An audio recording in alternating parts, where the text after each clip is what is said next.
really wanted to get a review out of a movie that I really enjoyed. And I was going to talk about Furiosa 2. Maybe I'll get a review out of that, especially since there's no show this week. But with Furiosa, I mean, everybody's seen it. You're going to see it if you're a fan of that franchise, that is. All I'll say, it's my favorite movie of the year. George Miller, Madman, he's amazing. Chris Hemsworth, awesome. Anya Taylor-Joy, I mean, come on. The whole movie just works. It's awesome. But there's another film that came out this week from one of my favorite all-time filmmakers, Richard Linklater, and that is Hitman, starring Glen Powell. Now, Hitman follows Gary Johnson, who's this college professor, and he also works on the side for the local police department, messing around with their tech on undercover stings, and he soon finds himself being an undercover mole for them. Undercover hitman, that is. So they incriminate those who hire his services, and he does all these different disguises, almost like Fletch. If you've seen the Fletch movies, it's very much like that.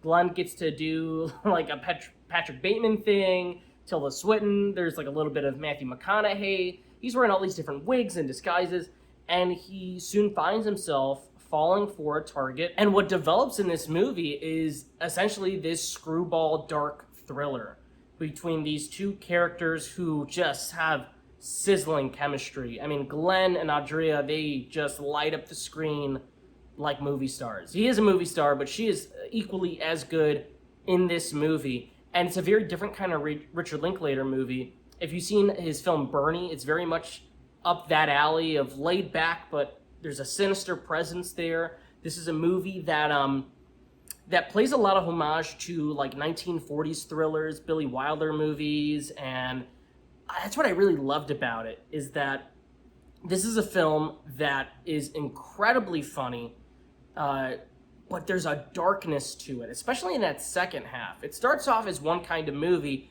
and then develops into something else entirely.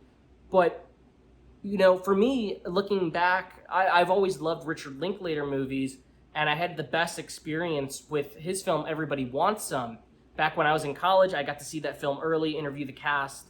Glenn wasn't there, which was, you know, I wish, now looking back, I was like, fuck, I wish I would have met the guy. But what I love about Linklater in this mode is he's still very easygoing, philosophical, but he brings a ton of laughs. This script is razor sharp. This is one of the best written comedies I've seen in probably years. But it's my kind of genre. I love, you know, that dark thriller, and this is definitely in that wheelhouse. This is a film that should have been rolled out by a big studio. I'm thinking like A24, Paramount, Sony, Fox Searchlight, somebody. And it's really, I guess it's a testament to times that we live in now, that a film like this gets bought out by Netflix, which I know we all have, but none of us ever actually use, which sucks. It really does suck, because Glenn is this megastar right now. You know, Twisters is coming out. I've seen a lot of hype behind that. I'm excited for Twisters. Anyone But You was made for $25 million, made over $200 million, and this film was made for even less than that. The budget on this film was $8 million, and Netflix bought it for $20 million, something of that sort.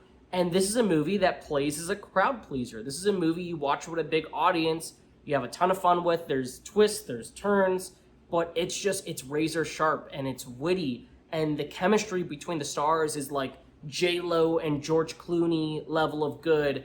If you've seen like Out of Sight, this movie's very much in that same sort of wheelhouse as Out of Sight. Just a very cool, easygoing thriller, rom-com. And it's got everything that you'd want in a movie like this. It's super tight, comes in under 2 hours. It's got a great ending.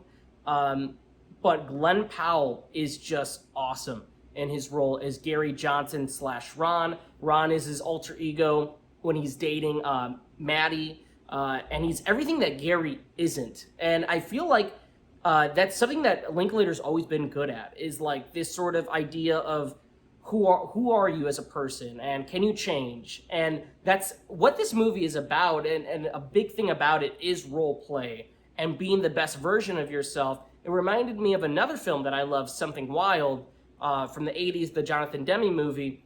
This would make a great double feature with that too. So if you're a fan of rom-coms, this is a great rom-com. If you're a fan of like thrillers by like the Coen brothers, or shit, even like Soderbergh, you know, this is playing in that same field.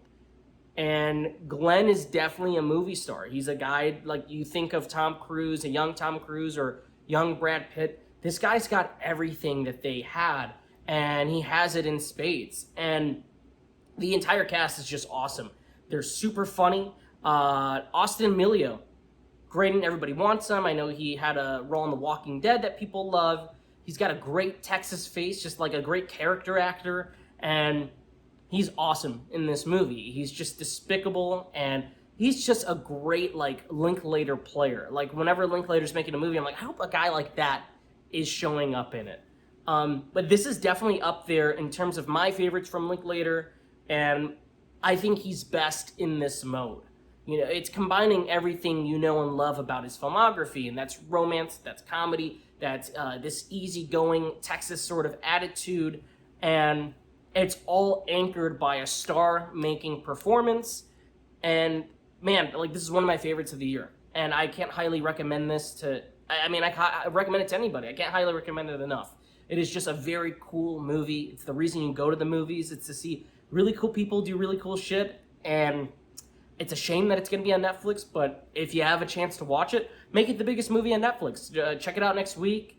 See it with, make it date night, whatever it is. I saw this in a theater in the city of Phoenix, and there's a ton of people there. I mean, it was a packed crowd, and they were having a great time.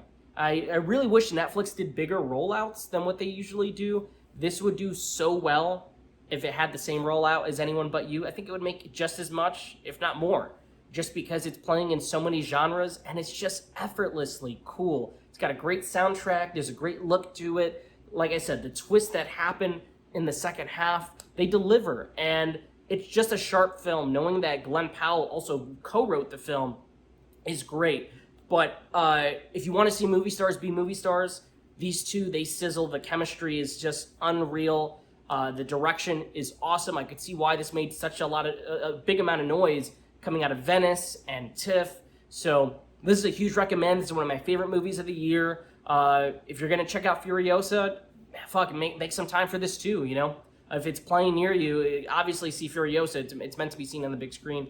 But check out Hitman. It is truly, truly a great and just cool film. It's awesome. Anyway, if you do happen to check it out next week on Netflix, come back here, tell me your favorite parts of the movie. What did you think of the film overall? And let me know in the comments below, what are your favorite Richard Linklater movies?